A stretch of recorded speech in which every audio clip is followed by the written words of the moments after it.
નમસ્તે। આ વિડિયો મત આપવા માટે કેવી રીતે નોંધણી કરવી તે સમજાવે છે। નોંધણી કરવી અને મત આપવો બે અલગ પગલાં છે। જો તમે નોંધણી કરેલ નથી તો તમે મત આપી શકતા નથી। નોંધણી કરવી સરળ છે। જો નીચેની બધી શરતો તમને લાગુ પડે છે તો તમે નોંધણી કરી શકો છો।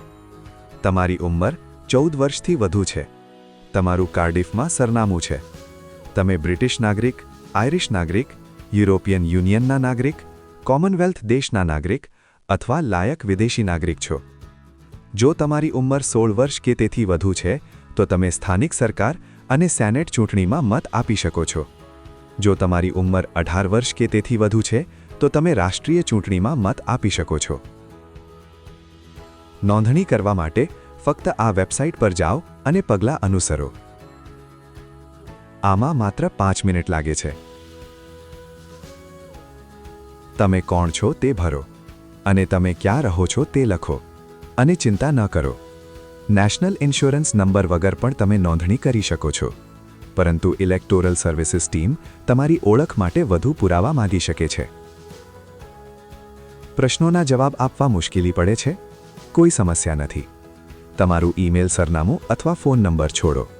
તમારી સ્થાનિક ઇલેક્ટોરલ સર્વિસીસ ટીમ તમારી સાથે સંપર્ક કરશે। મત આપવા માટે નોંધણી કર્યા પછી તમે મત આપવાની રીત પણ પસંદ કરી શકો છો। તમે જાતે જઈને મત આપી શકો છો, તમે પોસ્ટ દ્વારા મત આપી શકો છો, અથવા તમે જેને વિશ્વાસ કરો છો તેને ચૂંટણીના દિવસે તમારી તરફથી મત આપવા માટે નિમણી શકો છો। જો તમે જાતે જઈને મત આપવાનો નિર્ણય કરો તો મતદાન મથકો ચૂંટણીના દિવસે સવારે 7 વાગ્યાથી રાત્રે 10 વાગ્યા સુધી ખુલ્લા રહે છે। તે સામાન્ય રીતે જાહેર ઇમારતોમાં હોય છે, જેમ કે શાળાઓ અથવા સ્થાનિક હોલ। આથી તેમને શોધવું સરળ બને છે। ત્યાં પહોંચ્યા પછી મતદાન મથકના કર્મચારીઓને તમારું નામ અને સરનામું આપો। તેઓ તમને તમારી મતપત્રિકા આપશે। આ સરળ છે। જો તમે પોસ્ટ દ્વારા મત આપવાનો નિર્ણય કરો તો તમારો પોસ્ટલ વોટિંગ પેક તમારા ઘરે મોકલવામાં આવશે। તેમાં સૂચનાઓ અને તમને જરૂરી બધી વસ્તુઓ સામેલ હશે।